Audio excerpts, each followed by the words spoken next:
आदाब नाजरीन, T news के इस खुसूसी प्रोग्राम में आप तमाम का खैर मकदम है। नाजरीन, आज एक खुसूसी प्रोग्राम सेहत के सिलसिले में हम पेश करने जा रहे हैं और हमारे साथ मौजूद हैं आपकी हर दिल अजीज़ शख्सियत डॉक्टर संजीव कुमार साहब।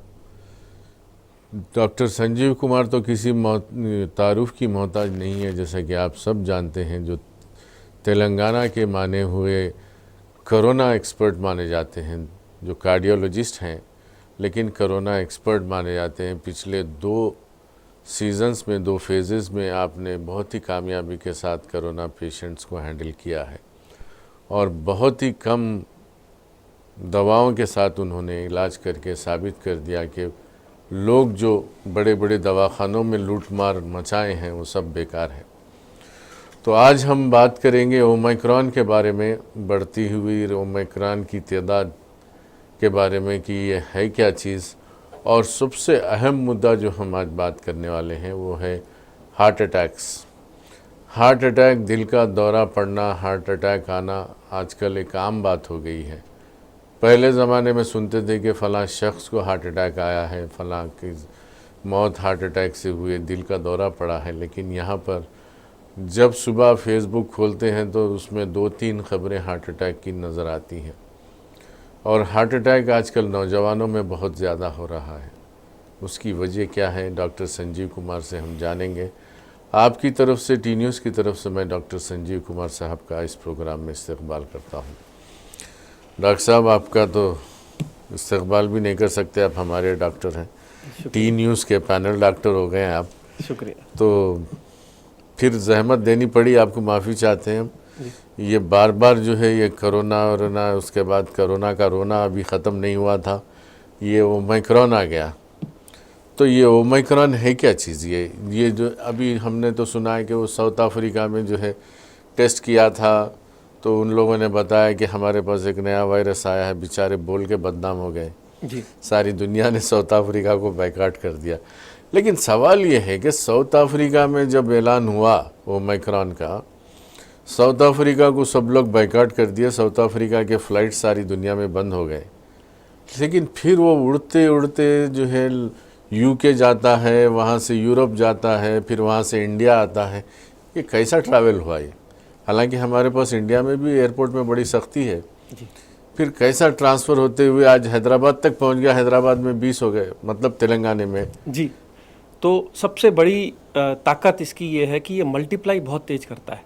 1 घंटे के अंदर इसकी एक सीक्वेंस पूरी बन जाती है, एक नई जनरेशन बन जाती है। 1 से 2 होने को 1 घंटा लेता है, पर 1 करोड़ से 2 करोड़ होने को भी 1 ही घंटा लेता है। इसका मतलब इसका मल्टीप्लिकेशन बहुत फास्ट है। वो तो इसको एक गिफ्ट मिला हुआ है ओमिक्रॉन को। बट जो सबसे बड़ी गलती ह्यूमैनिटी ने कर दी, जो हम लोगों ने कर दी, जो आज तक पकड़ी नहीं गई across the world, across the globe, वो थी हम लोग टेस्ट करते थे सिर्फ बुखार को। कैसे टेस्ट करते थे? टेम्परेचर के साथ टेस्ट करते थे। जी। जब भी एक आदमी को फ्लाइट बोर्ड करनी है या दूसरी जगह जाना है तो आप कैसे पता करोगे ये कोरोना का पेशेंट है? आप उसका ब्लड सैंपल लेकर 24 घंटे तो वेट करा नहीं सकते। आप स्क्रीनिंग करते हैं दुकानों पे, अपने घरों में कि ये बुखार वाला मरीज तो नहीं है। पर बुखार की तो दवाई सारी दुनिया में अवेलेबल है, हर आदमी जानता है, बच्चा बच्चा जानता है पैरास्टामोल की गोली। एक छोटे से बच्चे को पैरास्टामोल का सिरप, बड़े लोगों को पैरास्टामोल की गोली, डोलो की गोली सुबह शाम खा करके हम लोगों टेम्परेचर को कर दिए कम। हमारे सारे स्क्रीनिंग प्रोग्राम हो गए फेल। कोई भी एयरपोर्ट में हमने कितने लाखों टेस्ट कर लिए, जो दुकानों ने टेस्ट कर लिए, ओमिक्रॉन का या कोरोना का पेशेंट अननेसेसरली इधर से उधर जाता रहा और फैलता रहा। ये जो ओमिक्रॉन है ये जस्ट एक टेस्ट वायरस है, ये वायरस नहीं है, ये कोरोना फैमिली का ही वायरस है। होता क्या है, जब अब जनरेशन बदलती जाती है, आप देखिए बाप से जब बच्चे पैदा होते हैं तो क्या वो एक ही जैसे दिखते हैं? थोड़ा थोड़ा फ़र्क आता जाता है। ऐसे ही इसमें फ़र्क आता गया, जब अल्फ़ा आया, फिर डेल्टा आया, उसके बाद ओमिक्रॉन आ गया। क्या ये नया वायरस है? क्या चाइना ने छोड़ दिया? ये सब गलत है। वो वायरस खुद मल्टीप्लाई होकर वीक होता जा रहा है, पर तेज फैल रहा है।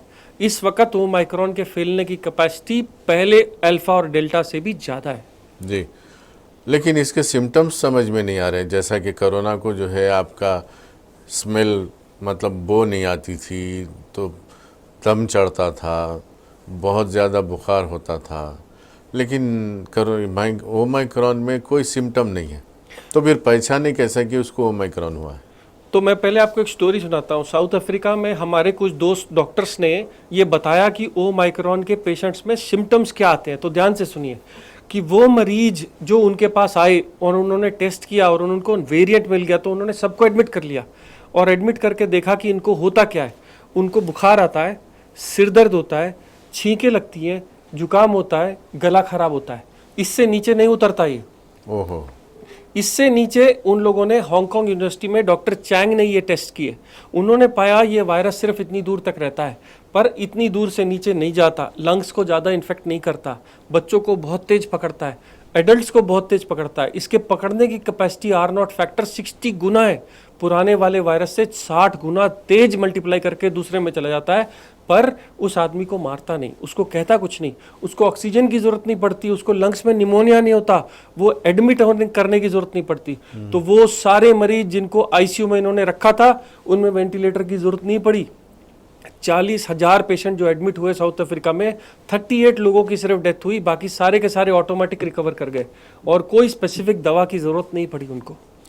तो ओमिक्रॉन को कितने दिन का टाइम दे रहे हैं आप? जैसा कि कोरोना वायरस को 14 दिन का दिया था, तो इसको कितने दिन का इलाज है? तो उसके जो उन्होंने एवरेज बताया कि ये बीमारी आपको कैसे पकड़ेगी, जुकाम बुखार गला खराब जैसा होगा, सिर दर्द होगा, 5 दिन के अंदर अंदर ऑटोमेटिक ठीक हो जाएगा। तो इसका आइसोलेशन पीरियड अभी सरकार ने डिसाइड नहीं किया है, पर मैं ये मानता हूँ जितने दिन में वो इन्फेक्शन खत्म होता है उसके दुगने दिन तक आपको आइसोलेट होना चाहिए। तो 5 दिन में ये इन्फेक्शन खत्म हो जा रहा है, ये याद रखिए। आपको जुकाम बुखार आए और डरिए मत, अपने घर के कमरे में अलग बहल जाइए, क्योंकि अब की बार ये ज़्यादा इन्फेक्टिव है, आपके घर वालों को जल्दी पकड़ सकता है, पर आपको जान से तकलीफ नहीं देगा, एडमिट करने की जरूरत नहीं पड़ेगी और 5 दिन में ठीक हो जाएंगे। इसमें वैक्सीनेशन का क्या रोल है? वैक्सीनेशन का बहुत बड़ा रोल है, क्योंकि जब वैक्सीन बनाई गई थी तो वो कोरोना के पूरे वायरस को देख के बनाई गई थी। जो ओमाइक्रॉन वेरिएंट है, उस वायरस के बाहर के ऊपर की सिर्फ स्पाइक प्रोटीन बदल गई। वायरस अपने आप में जो उसका कवरिंग ग्लाइकोप्रोटीन कवर है, जो उसके अंदर का आरएनए है, वो सारा सेम है। तो वैक्सीन ओमाइक्रॉन की या अल्फा की या डेल्टा की सेम है, कोई फर्क नहीं हुआ। पर जिन लोगों ने वैक्सीन नहीं लगाई अभी तक, उनको ये तकलीफ है कि उनकी बॉडी में इम्यूनिटी नहीं है। अगर ओमाइक्रॉन आएगा तो उनको सीरियस इन्फेक्शन होने का या मरने का भी खतरा बढ़ सकता है। तो वो लोग जिन्होंने किडनी के डायलिसिस पेशेंट, हार्ट के पेशेंट्स या कैंसर के पेशेंट जो डर के मारे अभी तक वैक्सीन नहीं लगाए और ये सोच के कि अमेरिका की वैक्सीन आएगी हम तब लगवाएंगे और वेट कर रहे हैं, उनकी इम्यूनिटी लो होगी। इस बार ओमाइक्रॉन फैलने के बाद भी साउथ अफ्रीका में डेथ इसलिए नहीं हुई क्योंकि उनकी पॉपुलेशन वैक्सीनेटेड थी। यूके में क्यों हाहाकार नहीं मच रहा? लोग बोलते हैं कि भाई पहले यूके यूएस में आता था, फिर इंडिया में आएगा, चाइना में पहले आ गया, पर वहाँ हाहाकार क्यों नहीं है? वहाँ शोर, वहाँ डेथ्स क्यों नहीं हो रही? वहाँ वेंटिलेटर क्यों खत्म नहीं हो गए? क्यों लोगों को जर्मनी शिफ्ट नहीं करा जा रहा? क्योंकि ये वायरस माइल्ड है, पर ये मारेगा उसी को जिन्होंने वैक्सीन नहीं लगाई। इसलिए हिंदुस्तानी वैक्सीन्स अमेरिका के वैक्सीन्स के बिल्कुल बराबर टक्कर की हैं। जो लोग बेचारे बच गए हैं, जिन्होंने किसी भी वजह से वैक्सीन नहीं लगाई, या मिली नहीं, या उनके घर में आते वक्त वो नहीं थे, या वो उस वक्त अवेलेबिलिटी ज़्यादा भीड़ की वजह से नहीं जा पाए, या वो बीमार रहे, आप लोग ज़रूर वैक्सीनेशन कराइए और जल्दी से जल्दी वैक्सीनेशन कराइए। जी, बहुत अच्छा। डॉक्टर साहब, ये कोरोना अभी भी है जी, डेल्टा भी है, ओमाइक्रॉन आ गया, और कौन कौन आ रहे हैं इनके रिश्तेदार? सर कोरोना जैसे जैसे मल्टीप्लाई हो रहा है, इसके नाम हम फैमिली बदलते जा रहे हैं। पहले उसी कोरोना को हमने अल्फा कहा, फिर डेल्टा कहा, अब हम उसी को ओमाइक्रॉन कह रहे हैं। ये नया वायरस नहीं है, ये कोरोना वायरस ही है। पर क्योंकि जब हमने सिर्फ कोरोना टेस्ट करते हैं, वो लोग कोरोना टेस्ट करने के बाद कौन सा कोरोना है ये भी टेस्ट करते हैं। हिंदुस्तान में इतने बड़े टेस्ट किट्स नहीं है, इसलिए हम बहुत कम पॉपुलेशन को ये चेक कर पाए। जी, पिछले दिनों कई साल पहले मैं जापान गया था, तो जापान के लोगों से मैं बहुत मुतासिर हूँ। अगर मेरी कोई पूछे दुनिया में सबसे अच्छे लोग कहाँ हैं, तो जापान में हैं। और उन लोगों ने साबित कर दिया, जापान में ना कोरोना आया, ना डेल्टा आया, ना ओमाइक्रॉन आया। क्या ये सब अच्छे लोगों को छोड़ के दूसरी जगह अटैक करता है क्या ये? तो कोरोना जब फैलता है तो हाथ से फैलता है, एक दूसरे के हाथ से टच करने से। आप ये तो नहीं पता कि जापान में ये कैसे नहीं फैला, बट आप अगर आज भी जापान का कल्चर देखिए तो जो लोग सुबह बाहर निकलते हैं तो अपनी गाड़ी की चाबी, अपना पर्स, अपना रुमाल लेने के साथ एक मास्क लेके आज भी निकलते थे। कोरोना आने से पहले दुनिया की सिर्फ एक आबादी ऐसी है जो सुबह निकलने से पहले मास्क लेके बाहर निकलती है, और जब बाहर जाती है तो कोई भी चीज़ को टच करती है तो सैनिटाइजेशन का यूज़ करती है। और वर्ल्ड में अमेरिका, यूके, यूएस कोई भी ऐसा लोग नहीं है जो हैंड हाइजीन को और मास्क को बगैर कोरोना के, हम लोगों ने कोरोना के बाद सीखा। याद सिर्फ ये रखना है, जैसे जापान ने अपनी जनरेशन्स में इसको आगे कंटिन्यू किया, वैसे हिंदुस्तान और हमारे जो बच्चे हैं इसी को आगे जनरेशन्स में याद रखें और कंटिन्यू करें। जी, तो डॉक्टर साहब इसका खात्मा नहीं है क्या, ख़त्म नहीं होगा ये? तो कोरोना वैक्सीन से ही जाएगा। इसका एक ही इलाज है कि आपको इम्यूनिटी आ जाए, हर्ड इम्यूनिटी। अगर आप वैक्सीन लगाएंगे तो इतने सारे लोगों में इम्यूनिटी आ जाएगी कि वो एक से दूसरे में कूद नहीं पाएगा। पर अगर आप सवाल ये पूछ रहे हैं कि इसका अब क्या इलाज है, जैसे पहली बार कोरोना में लोगों ने विटामिन खाए थे, जिंक खाया था, स्टेरॉइड्स लिए थे, रेमडेसिविर के इंजेक्शंस लिए थे, आज इस वक्त इसका क्या इलाज है, साउथ अफ्रीका में क्या पता लगा? तो सबसे पहली दवाई, अगर आपको बुखार या गला खराब होता है तो पैरास्टामोल की गोली।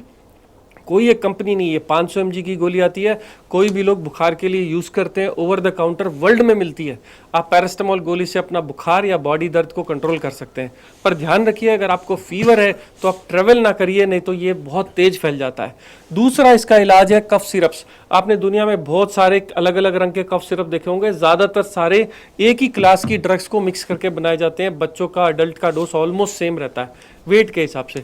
तो इस वक्त जो कोरोना आ रहा है, क्योंकि वो सिर्फ इतने एरिया को अफेक्ट कर रहा है, गर्म पानी, नमक के गरारे, कफ सिरप्स और पैरास्टामोल।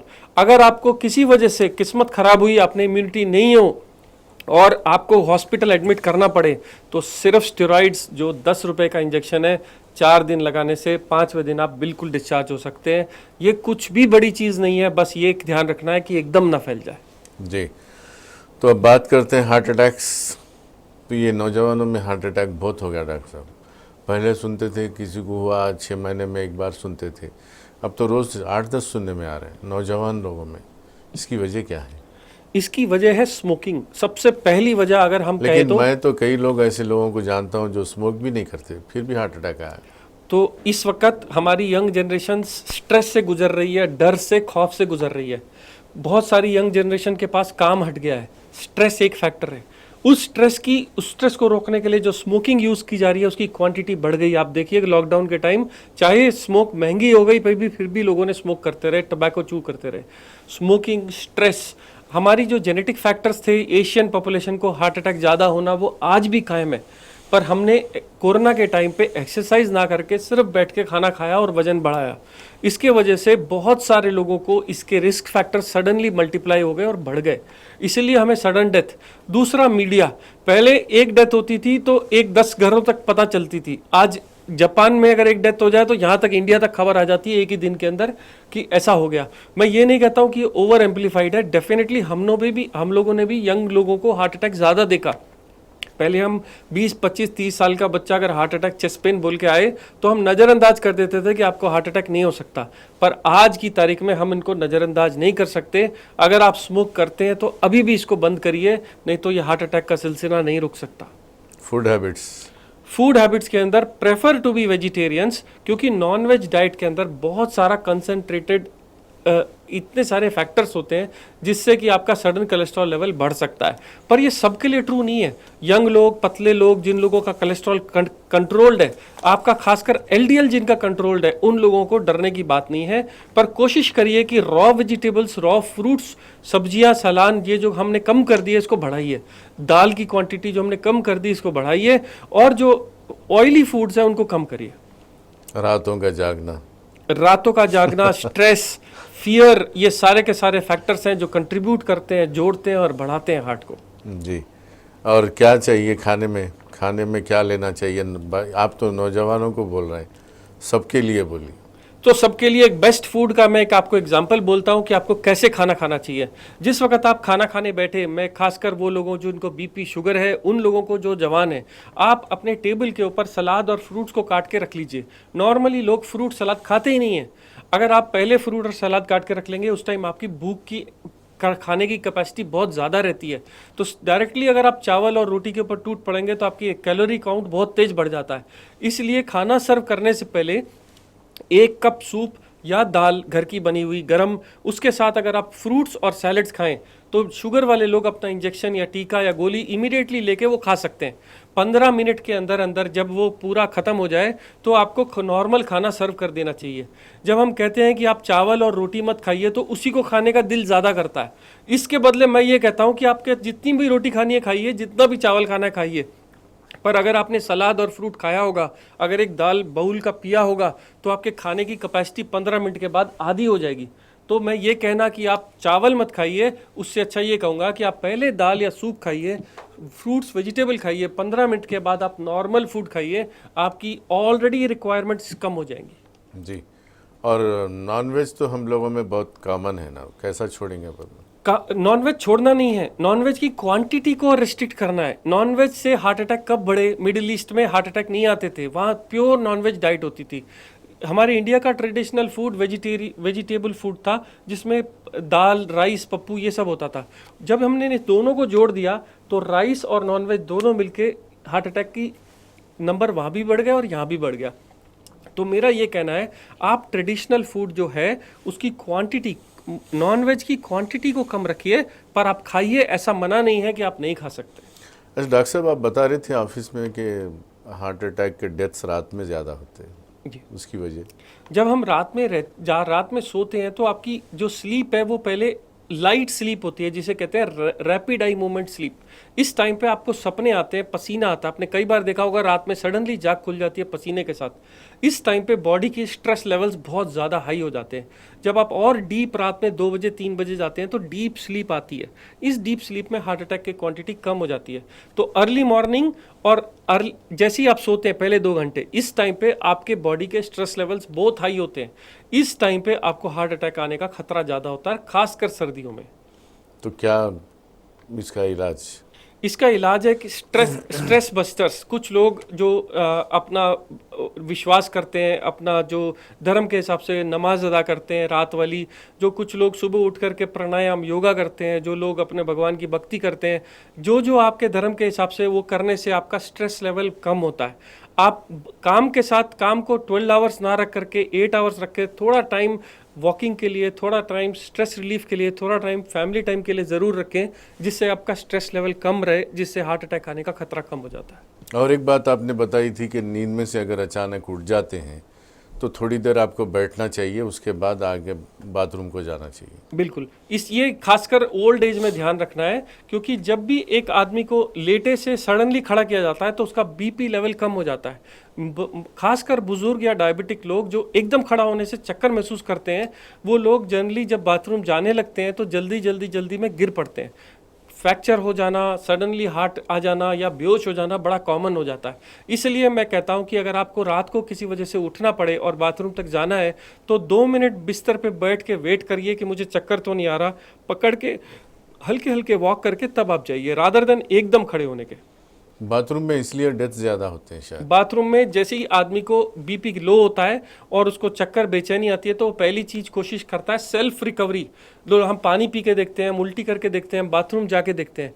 खासकर बीमार बंदा बाथरूम ज़रूर जाता है कोशिश करने के लिए, इसको ठीक करने के लिए। पसीना छूट रहा हो तो उस वक्त उस आदमी को असिस्टेंस की ज़रूरत है, और हो सके तो बाथरूम लॉक करने का कंसेप्ट बंद करिए ओल्ड एज लोग, क्योंकि कभी कभी वो अंदर गिर जाते हैं और उनको हेल्प करने के लिए कोई नहीं आ पाता। जी डॉक्टर साहब, इतनी अच्छी बातें आप बता रहे हैं। वक्त तो इतना जालिम वक्त है हमारा, इजाज़त ही नहीं देता। हमेशा जो है बहुत सारी चीज़ें बाकी थी मुझे बात करने के लिए, और इतनी अच्छी बातें आपने शॉर्ट में बताई। और हमारे लोग आपकी बातों को बहुत अमल करते हैं, बहुत पसंद करते हैं, क्योंकि आप जो है दवाखाने को आने की दावत नहीं देते आप यहीं पे बता देते हैं फ्री में इलाज कैसा होता है, इसलिए आप हीरो बने हुए हैं आजकल। तो बहुत बहुत शुक्रिया डॉक्टर साहब आपको। अब मैं टी न्यूज़ की जानिब से और हमारे नाजरीन की जानिब से आपका तहे दिल से शुक्रिया अदा करता हूँ। तो नाजरीन से भी गुजारिश है कि डॉक्टर साहब ने जो जो चीज़ें बताई हैं उस पर अमल करिए। सबसे ख़ास बात जो उन्होंने बताई है कि वैक्सीनेशन का डोज़ लेना चाहिए, 3rd डोज़ भी आ सकता है, बूस्टर डोज़, उसको भी लेना चाहिए। जान है तो जहान है। सेहत का ख्याल रखें, अपने बच्चों का ख्याल रखें, अपनी ख़ानदान का ख्याल रखें, अपनी सोसाइटी का ख्याल रखें, क्योंकि ज़िंदगी बार बार नहीं मिलती, एक ही बार मिलती है। और ज़िंदगी का देने वाला लेने वाला तो ऊपर है, लेकिन एहतियात करना अपना काम है। आपकी तरफ से, टी न्यूज़ की तरफ से मैं डॉक्टर संजीव कुमार का शुक्रिया अदा करता हूँ। अब दीजिए इजाज़त। क़य्यूम अनवर को मिलते हैं अगले प्रोग्राम में। देखते रहिए टी न्यूज़, तेलंगाना की दिल की धड़कन। खुदा हाफिज़।